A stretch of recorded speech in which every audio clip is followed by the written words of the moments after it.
Trump news. Trump, according to Chinese state media, would forsake Europe if re-elected, or more according to Chinese official media, if re-elected later this year. U.S. President Donald Trump will forsake Europe.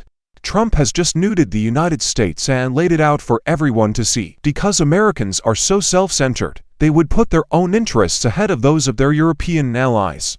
Global Times editor Wang Wenwen wrote an op-ed about how even some Europeans know this. The upcoming U.S. presidential elections in November had the potential to drastically alter the dynamic between Washington and Brussels, prompting an examination of Trump's remarks regarding Europe's security. China is keeping a careful eye on the political schism on Capitol Hill on America's long-term strategy in the Russia-Ukraine war. Re-election of Trump might render U.S. assistance for Europe useless.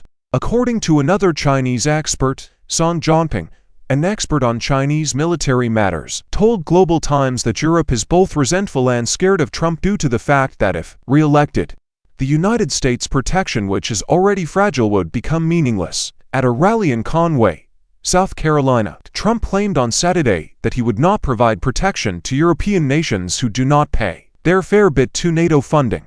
Although many member states fall short of the 2014 goal, the heads of state of NATO did commit to raise defense spending to 2% of GDP. No, I would be the last to defend you. Actually, I would wholeheartedly support their decision to do anything they desire. Someone has to pay. You have pay your bills. Trump urged the rallygoers. NATO was in a hole until I stepped in, Trump expressed. Additionally, Chinese official media noted that the re-election of Trump could signal a potential shift in Europe's position in international politics.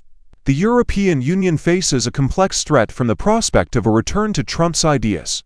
In addition to impacting Europe's economic and security, it also brings up fresh concerns regarding Europe's position and approach in international affairs. As Wang put it in his writing, Jens Stoltenberg, head of NATO, addressed Trump's remarks by stressing the need of collective defense. On Sunday, Stoltenberg delivered a statement that emphasized the need of friends defending each other. He warned that any indication to the contrary would compromise U.S. and global security, as well as put American and European soldiers in danger. Stoltenberg lauded NATO members on Wednesday for increasing defense spending, with several countries nearly reaching the 2% goal, according to Stoltenberg, who spoke to reporters.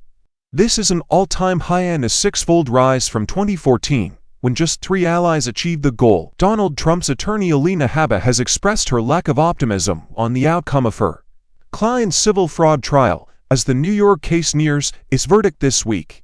The attorney spoke to Eric Bolling of Newsmax and said that corruption was there. My expectations are low. She claimed to still hold the belief that some, ethics remain. Honestly, I've seen it several times. I just hope Judge Engoron gets it. They can't see straight. I've been on trial in New York for weeks and weeks. Corruption is rampant. Trump derangement sickness is much more pervasive, and so on. Despite the partial verdict finding Trump's assets to be overvalued, she added, no laws were breached.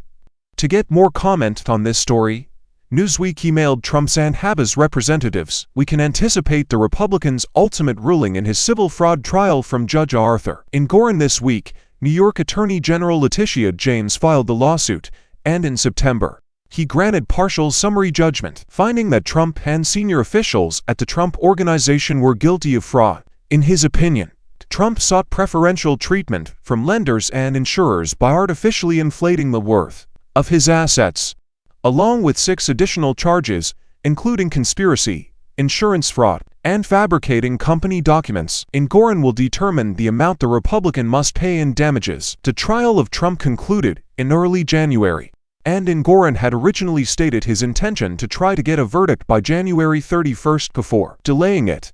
According to Bolling, Habba expressed her lack of confidence in the finding and hinted that she will file an appeal following the decision if it does not favor Trump. Habba previously defended the former president in his E. Jean Carroll defamation case. Once we receive the ruling, I will be really vocal and forceful, she declared.